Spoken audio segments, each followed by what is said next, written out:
We're looking at the 7 steps of developing your team. Step number 3, once you have identified your vision and you have found someone who has the results that you want, then step 3 is to work backwards to find out what tasks need to be accomplished in order to reach that desired outcome. So in other words, as you see your team fully functioning in its high maximum capacity, think about what are the tasks that need to be accomplished in order for that to take place. And you want to create an exhaustive list of things that need to be done in order for that to happen. This This exercise of creating an exhaustive list also helps you to realize when you see how the magnitude of the work that is before you, you realize how much this vision is far greater than yourself. This is bigger than you. And you can't be hoarding on so much responsibility to yourself at the detriment to those around you, because other people will remain inactive who are willing to labor for God because you have not given them an opportunity to learn to do what you have done. So when delegation is done right, it becomes a leadership development strategy.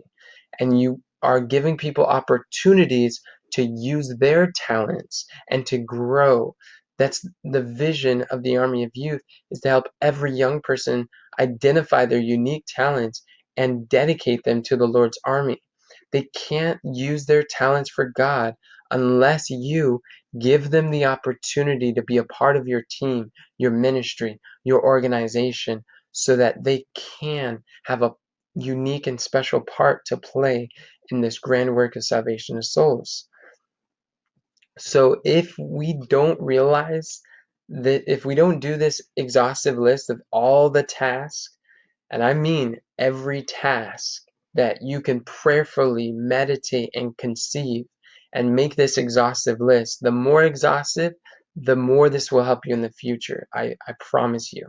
This clarity is so helpful, because if you don't, you are in danger of becoming the lid to the growth of your organization, the the ceiling to the growth of your ministry, or you could be the limit to the team that God is desiring to develop through you. So it's important for us to put together this exhaustive list.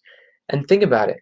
If you remember, as you're making this list, this is under the premise that you have unrestricted use of time, money, resources. You had all the people that were necessary to accomplish the great work of God. And don't limit yourself to, all right, this is what I have and this is what I don't have. This is what I think we can gather. No, no, no. This is big picture vision. This is a vision as high as the sun. And this is like what Paul said, I press towards the mark of our high calling. Not as though I have arrived, so press I, but I press towards the mark. So we need to have a high realization, a calling that is so high, a mark. Many people accomplish little because they attempt little, and write it down. Sometimes we feel that like doing this planning part is not actually working or not being productive, but we got to realize that those who fail to plan to fail. Planning is a really important part. Those who plan to fail, I'm sorry, those who fail to plan to fail. Do you want to fail in the work that you're doing? Without planning, how do you know if what you're working on is what you should be working on right now?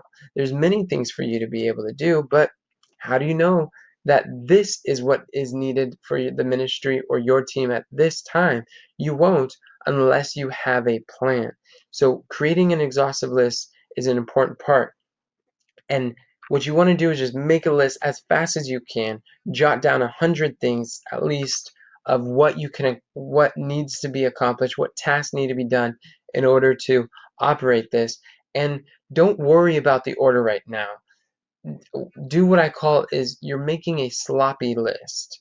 And in other words, you've got a lot of things floating in your mind, and as long as it's in your mind, it might be stressful It might drown you, it might put some pressure on you, but you gotta do what's called like a mind dump, and you're just dumping all of this down in a list on a page, whether it's a digital or physical page. You decide. I like to use the program Notion. I'll show you a little bit more about that, but it is amazing for doing these mind dumps.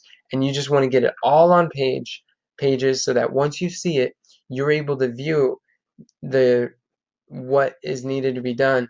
And once you have this list, you want to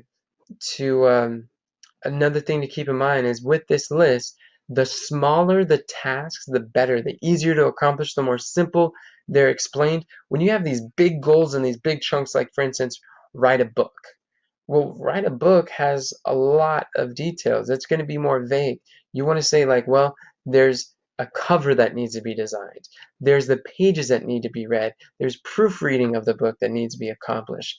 There is the creating the table of contents. There's the printing, the different steps of it. Maybe putting a website up there, doing some blog for as far as the promotion. You're doing some guest speeches or guest appearances or articles on other blogs and other ministries, and collaborating together to be able to spread the word. So you have to put a list, an exhaustive list of the little tasks. The smaller, the better. Because I'm going to tell you why in the next video. We're going to be seeing once you have step 3 done, that is looking at the big picture, the vision, and then work backwards to find out what tasks need to be accomplished in order to reach the desired outcome, then we're going to go into step 4. So I'll tell you what to do with this list afterwards.